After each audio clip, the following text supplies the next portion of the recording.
আমি যদি বলি যে আমি যুক্তি দেই, আমি প্রশংসা করি আপনি খুব ভালো বস। তো স্যার আমি যদি জবাবে সন্তুষ্ট না হই, আপনি সন্তুষ্ট না হন,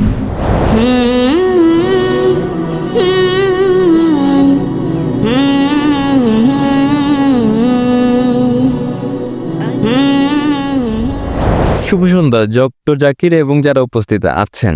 আমার কোনো কিছু বলার আগে আমি কেবল বলতে চাই, আমি যা জিজ্ঞেস করছি তাতে কাউকে অসম্মান করা আমার লক্ষ্য নয়, এবং সবার কাছে আমি খুবই তরুণ, তাই কিছু বেঠিক বললে আমাকে ক্ষমা করবেন। আমার প্রশ্ন হচ্ছে, যতদূর আমি দেখেছি এবং জেনেছি, আমার চতুর্পাশে আমি দেখেছি ইসলাম প্রতিমা পূজায় বিশ্বাস করে না। তাই আমি জানতে চাই প্রতিমা পূজায় বিশ্বাস না করার কারণ কি? এটা আমার প্রথম প্রশ্ন। ভাই প্রশ্ন করলেন যে তার বিশ্বাস মতে ইসলাম প্রতিমা পূজায় বিশ্বাস করে না। কেন ইসলাম প্রতিমা পূজায় বিশ্বাস করে না? যে কারণে ইসলাম প্রতিমা পূজায় বিশ্বাস করে না তা হচ্ছে এটা নিষিদ্ধ। পয়েন্ট নাম্বার 1, আপনি ঈশ্বরের প্রতিমা বানাতে পারেন না। ঈশ্বরের প্রতিমা বানালেন আপনি ঈশ্বরকে অবমাননা করলেন। ধরেন আপনি প্রতিমা বানালেন এবং ধরেন প্রতিমাটা পড়ে গেল, প্রতিমাটার কি হলো? সেটা ভেঙে গেল। যদি প্রতিমা নিজেকে সাহায্য করতে না পারে, কিভাবে আপনাকে সাহায্য করতে পারবে? স্যার, কিন্তু এখানে আমার পয়েন্ট হচ্ছে, যদি ঈশ্বরের প্রতিমা থাকে সেটা আসল ঈশ্বর না হতে পারে যিনি বিরাজমান, কিন্তু এটি আমাকে তার প্রতি উপাসনায় সহায়তা করে, প্রার্থনায় মনোযোগ বাড়িয়ে দেয়। যদি এটা সাহায্য করে আসল প্রার্থনায় মনোযোগ বাড়াতে, আপনার কি ধারণা এটা কি ঠিক? ভাই বলছেন যে সে প্রতিমা যদি ঈশ্বরের প্রতি মনোনিবেশে সহায়তা করে সেটা কি তার জন্য ভালো নয়? কিন্তু ঈশ্বর যখন বলছেন আমার প্রতিমা বানিও না, তবুও কি আপনি বলবেন এটা স্রষ্টাকে মনোনিবেশে সাহায্য করে? এটা কি ঠিক না ভুল? যদি আপনি ঈশ্বরকে ভালোবাসেন তাহলে তাকে মান্য করবেন কিনা? যদি আপনি ঈশ্বরকে ভালোবাসেন তাকে মানতে হবে। ধরুন আপনি একটা কোম্পানিতে কাজ করেন এবং বস আপনাকে বলছেন যথাসময়ে অফিসে আসুন, আপনাকে ঠিক 10টায় আসতে হবে। আপনি বলবেন না, আমি যদি 11টায় আসি আমি ঘুমাবো, আরো ফ্রেশ থাকবো, আমি 11টায় আসবো। সেটা কি ঠিক না ভুল? সেটা ভুল। এরপর কিছু লোক আসলো 10টায়, কেউ 11টায়, কেউ বা আবার আসলো 12টায়। না না, কিন্তু আপনি জানেন আমি ভালো কাজ করতে পারি। কেউ আসলো 1টায়, আবার কেউ আসলো 2টোর সময়। আপনার কি ধারণা কোম্পানিটি ভালো চলবে? না, আমি আমার বসকে খুব ভালোবাসি। বস বলছেন যথাসময়ে আসুন, মানে 10টা। যদি আপনি বসকে ভালো না বাসেন তাহলে আপনি দেরি করে আসতে পারেন আর রেজিস্টারে লিখে দিতে পারেন আমি ঠিক সময় এসেছি। এটা হচ্ছে প্রতারণা। তাই আল্লাহ স্পষ্ট করে বলে দিয়েছেন কোরআনে যে প্রতিমা পূজা করা নিষিদ্ধ। এটা এমনকি হিন্দু ধর্মগ্রন্থে উল্লেখ করা হয়েছে। সুস্পষ্ট করে বলা হয়েছে, আমি আগেও বলেছি, শ্বেতাসূত্র উপনিষদে আছে, অধ্যায় নম্বর 4 অনুচ্ছেদ নম্বর 19, যজুর্বেদ অধ্যায় নম্বর 32 অনুচ্ছেদ নম্বর 3, না তাস্য প্রতিমা আস্তি, মহান ঈশ্বরের কোনো প্রতিমা নেই, কোনো প্রতিচ্ছবি নেই, কোনো ফটোগ্রাফ নেই, কোনো চিত্র নেই, কোনো প্রতিকৃতি নেই, কোনো প্রতিমা নেই, কোনো ভাস্কর্য নেই, কোনো মূর্তি নেই। যখন ঈশ্বর বলছেন কোনো মূর্তি নেই, কোনো ভাস্কর্য নেই, আপনি বলছেন না না, মনোনিবেশ করতে আমার দেবতা দরকার। এ কথা কে বলেছেন? হিন্দু পণ্ডিতগণ। যখন আমি পণ্ডিতকে বলি যে এটা স্পষ্ট করে লেগেছে বেদে পূজা করা ভুল, তারা বলেন না না, প্রথম দিকে যখন আমি প্রাথমিক ধাপে থাকি, নিম্ন পর্যায়ে আমার প্রতিমা পূজা প্রয়োজন মনোযোগের জন্য। যখন আপনি উচ্চ স্তরে, উচ্চ সচেতনতার স্তরে পৌঁছান তখন আর প্রতিমা দরকার নেই। তাই আমি হিন্দু পণ্ডিতদের বলি, মুসলিমরা ইতোমধ্যে সচেতনতার উচ্চ স্তরে পৌঁছে গেছে। স্যার স্যার তবে যদি এটা আমাকে সাহায্য করে কোনোভাবে, তাহলে ঈশ্বর কেন বলবে এটা করো? কারণ আপনি ঈশ্বরকে হেয় করছেন। ধরুন আপনার বস বললেন 10টায় আসতে, না এটা আমাকে সহায়তা করে, আমি যদি 11টায় আসি শান্ত অনুভব করি, তাহলে আপনার বস আপনাকে বলবেন। যদি আপনার সহায়ক হয় তাহলে কোম্পানি থেকে বেরিয়ে যান, অন্য কোম্পানিতে যোগ দেন, যেখানে কেউ আসে 10টায়, কেউ 11টায়, কেউ 12টায় আসে। আপনি কর্মচারীকে বললেন 10টায় আসতে, ধরেন আমি কর্মচারী বললাম দুপুর 12টায় আসবো, আমি শান্ত অনুভব করি, এটা আমাকে ভালো লাগে, আমি প্রশংসা করি আপনি খুব ভালো বস। আপনি কি পছন্দ করবেন? প্রতিদিন আপনি বলেন আমার বস খুব ভালো, আমার বস খুব ভালো, আপনি তসবিহ জপেন, আপনার জপমালা, আমার বস খুব ভালো। অন্য কর্মচারীরা বিকেলে আসে, 2টোর দিকে আসে, আমার বস খুব ভালো, আমার বস খুব ভালো। বস বলবেন ভাই আপনি আমার প্রশংসা বন্ধ করেন, সময় মতো অফিসে এসে কাজটা করেন। তাই আপনার ঈশ্বর, আপনার স্রষ্টা আপনার ধর্মগ্রন্থে আপনাকে বলেছেন, হিন্দু ধর্মগ্রন্থে, খ্রিস্টান ধর্মগ্রন্থে, মুসলিম ধর্মগ্রন্থে, প্রতিমা বানিও না। আপনি ঈশ্বরকে অবমাননা করছেন। এত ক্ষমতাবান ঈশ্বর, তার প্রতিমা বানাচ্ছেন। কে প্রতিমা বানাচ্ছে? কে বানাচ্ছে? মানুষ।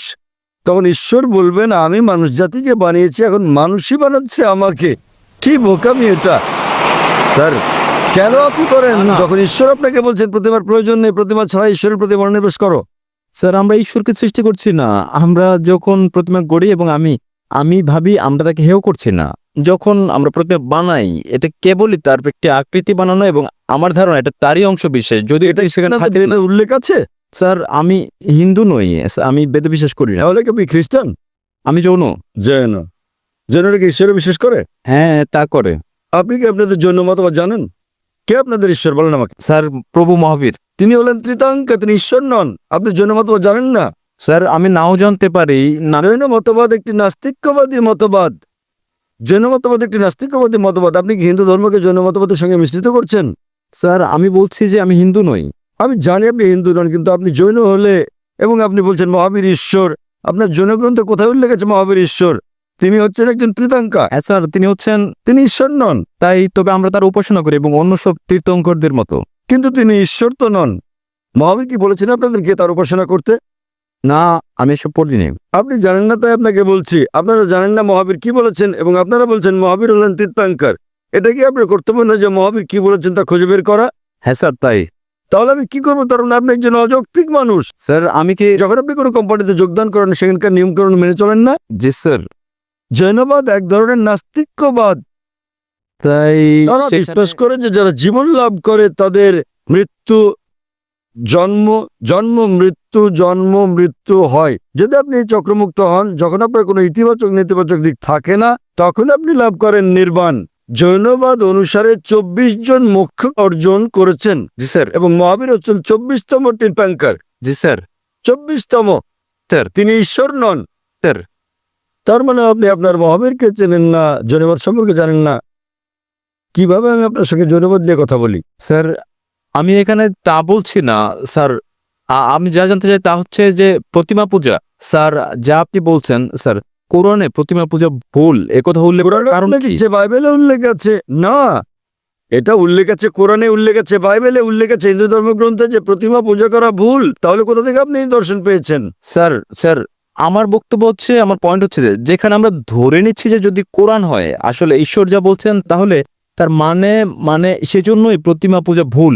আমি যদি বলি যে আমি যুক্তি দেই, হতে পারে তা একটি পয়েন্ট ছাড়া যুক্তি। তবু যদি আমি বলি যে কোরআন ঈশ্বরের বাণী নয় তাহলে কি আসল যুক্তি যে প্রতিমা পূজা ভুল? খুব ভালো, তাহলে আপনাকে বলতে হবে কোনটা ঈশ্বরের বাণী। যদি কোরআন ঈশ্বরের বাণী না হয় তাহলে কোনটা ঈশ্বরের বাণী বলেন আমাকে। স্যার আমি জানি না।